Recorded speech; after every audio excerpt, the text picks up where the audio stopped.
আসসালামু আলাইকুম এভরিওয়ান। আজকে দেখাবো কিভাবে আপনারা দুটি সেটিং অন করে রাখবেন রেডিট পে। এই কার্ডটির মধ্যে দুটি সেটিং অন করে রাখবেন, না হয় আপনার যে কোনো সময় যে কোনো সমস্যা হতে পারে বা কেউ কার্ডগুলো ইউজ করতে পারে নাম্বার পেয়ে গেলে। তো দুটি সেটিং অন করে রাখবেন। তো আপনার অ্যাকাউন্টের মধ্যে যাবেন, এখানে সিকিউরিটি হাই লেখা আছে, আপনাদের এখানে অবশ্যই লো থাকবে। যদি সিকিউরিটি হাই না করেন, সিকিউরিটির মধ্যে ক্লিক করবেন, গুগল অথেরিকেশন এটার মধ্যে ক্লিক করবেন। এখানে আমার অ্যাড করা আছে গুগল অথেরিকেশন, তার জন্য এটা দেখাইতেছে রিমুভ করতে বলতেছে, চেঞ্জ করতে বলতেছে।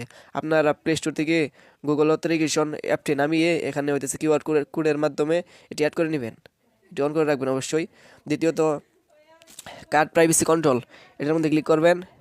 This use device biometric identity verification, অবশ্যই আপনারা যদি হইতেছে আইডেন্টি ভেরিফিকেশন রাখেন, টু ফ্যাক্টরের মধ্যে ওই যে কোডের মাধ্যমে আপনারা হইতেছে ভার্চুয়াল কার্ডটি দেখতে পারবেন, মানে সিভিভি নাম্বার যে নাম্বারগুলো আছে কার্ডের ওই নাম্বারগুলো দেখতে পারবেন। যদি হইতেছে ফিঙ্গারপ্রিন্ট রাখেন বায়োমেট্রিক, দেন আপনার বায়োমেট্রিক ফোনের লক আছে যে লকটা দিয়েই আপনারা হইতেছে কার্ডটি দেখতে পারবেন।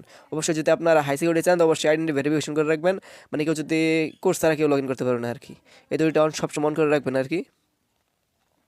ওই দুটো অন করার পরে আপনার সিকিউরিটি লেভেল হাই হয়ে যাবে, ঠিক আছে? তো সবাই ভালো থাকবেন, সুস্থ থাকবেন, আল্লাহ হাফেজ।